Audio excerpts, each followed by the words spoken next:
di podcast Obrolan Ekonomi.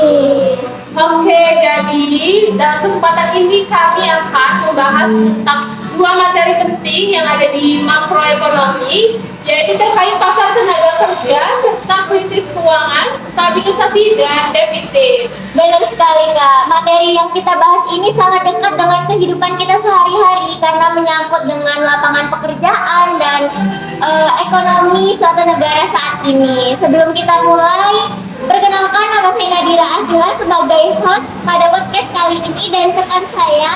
Perkenalkan, saya Gadis Patricia sebagai host di podcast ini, dan di sini kami bersama pemateri, yaitu bolehkah seperti ini memperkenalkan diri terlebih dahulu. Halo semua, nama aku Indriani. Halo guys, nama saya Jessica Aulia Putri. Halo semuanya, nama aku Imelda Dwi Rainani. Halo, nama saya Fadil Gilbert Pratama. Oke, langsung saja untuk mempersingkat waktu kita mulai pembahasan yang pertama. Aku mau tanya dong untuk Kak Indri, boleh nggak sih Kak kasih tahu ke semuanya sebenarnya apa sih Kak yang dimaksud dengan pasar tenaga kerja itu sendiri?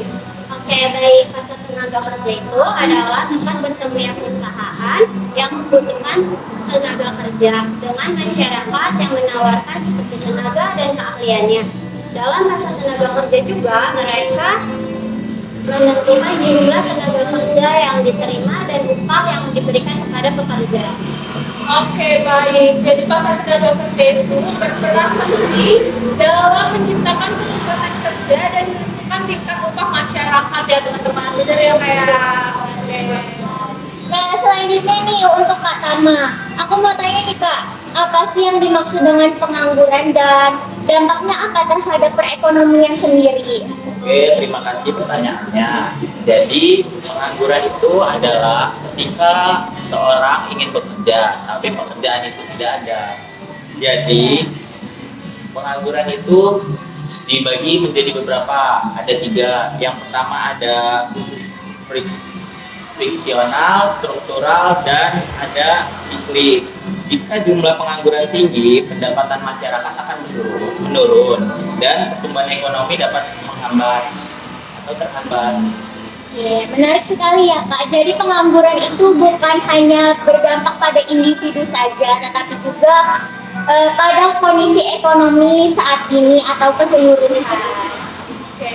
Nah, selanjutnya nih untuk Kak Imelda, boleh dong Kak dijelasin Kak apa sih yang dimaksud dengan output potensial dan tingkat pengangguran alami Kak? Oke, ini menurut aku ya, output potensial adalah tingkat produksi maksimum yang dapat dicapai suatu negara dengan sumber daya yang dimiliki tanpa menimbulkan inflasi yang berlebihan. Itu untuk ya output potensial ya. Nah, kalau untuk tingkat pengangguran alami itu adalah tingkat pengangguran yang tetap ada meskipun perekonomian ini sedang normal karena adanya perpindahan atau pencarian pekerjaan gitu Kak. Oke, berarti meskipun ekonomi berjalan baik, tetap ada tingkat pengangguran yang dianggap normal ya? Iya, betul banget. Oke, baik Kak, terima kasih. Sekarang kita masuk ke materi selanjutnya ya. Aku mau tanya ini ke Kak Imelda lagi nih. Apa sih Kak sebenarnya yang dimaksud dengan krisis ekonomi atau keuangan itu sendiri? Oke, menurut aku krisis keuangan itu adalah kondisi ketika sistem keuangan mengalami gangguan serius ya, karena misalnya tuh kayak turunnya harga saham atau properti secara drastis.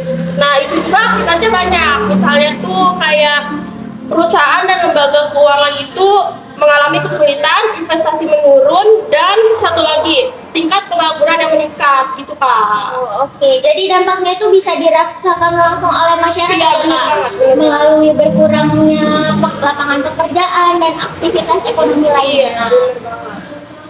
Nah, untuk Kak Jessica nih, lalu bagaimana sih Kak cara pemerintah mengatasi kondisi yang telah dijelaskan oleh Kak Imelda tadi? Boleh langsung dikasih tahu Kak? Terima kasih buat Kak Gadis. Jadi pemerintah itu dapat melakukan kebijakan stabilisasi melalui kebijakan fiskal dan moneter. Terus Contohnya dengan meningkatkan pengeluaran pemerintah, menurunkan pajak, dan mengatur jumlah uang beredar. Tujuannya adalah meningkatkan perekonomian dan meningkatkan aktivitas ekonomi pada masyarakat. Oke, berarti teman-teman pemerintah itu memiliki peran penting dalam menjaga stabilitas ekonomi ketika terjadi krisis ya teman-teman.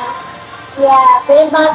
Nah, sekarang aku mau balik tanya lagi nih ke Kak Indri. Dalam pelaksanaan kebijakan tersebut, apakah ada kendala yang dihadapi pemerintah ya Kak? Ada, salah satunya itu adalah keterlambatan kebijakan pemerintah memerlukan waktu untuk menyelesaikan masalah dan membuat keputusan hingga melihat hasil kebijakan tersebut. Jika terlambat, dampak kebijakan bisa menjadi tidak efisien. Baik, jadi ketepatan waktu itu juga sangat menentukan keberhasilan ya teman-teman suatu kebijakan ekonomi. Oke, aku mau tanya dong ke kakak yang sebelah ujung sana yang paling ganteng banget di podcast kali ini ya. Oke dong kak, Salma boleh dong kak dijelasin apa sih yang dimaksud dengan defisit pemerintah itu kak? Baik, terima kasih Mbak Gadis.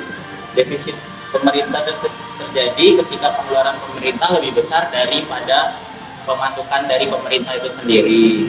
Defisit biasanya digunakan untuk membantu perekonomian agar bisa melakukan kegiatan ekonomi dapat meningkatkan kembali perekonomian di dalam suatu negara tersebut. Oke, jadi defisit itu tidak selalu berdampak buruk selama digunakan untuk tujuan yang tepat ya kak Tama. Benar Oke, sekali. terima kasih kak Tama. Ya. Nah, lalu menurut Kak Imelda nih, apakah defisit itu juga memberikan manfaat bagi perekonomian Kak?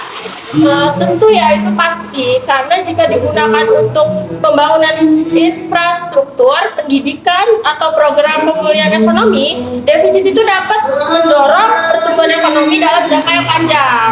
Namun tetap harus dikelola dengan baik agar tidak menimbulkan utang yang berlebihan, gitu Pak. Baik, berarti pengelolaan anggaran yang tepat itu menjadi kunci utamanya ya teman-teman.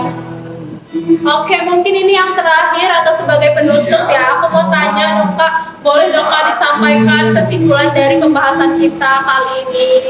Oh, baik Kak. Jadi kesimpulannya pada hari ini tenaga kerja, pengangguran, krisis keuangan, dan defisit pemerintah saling mempengaruhi dalam perekonomian.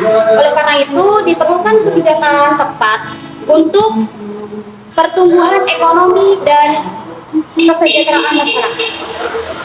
Oke, jadi itu dia teman-teman penjelasan yang telah disampaikan oleh pemateri kita hari ini dan baik terima kasih kepada seluruh pemateri atas penjelasannya yang telah diberikan yang sangat bermanfaat bagi kita semua.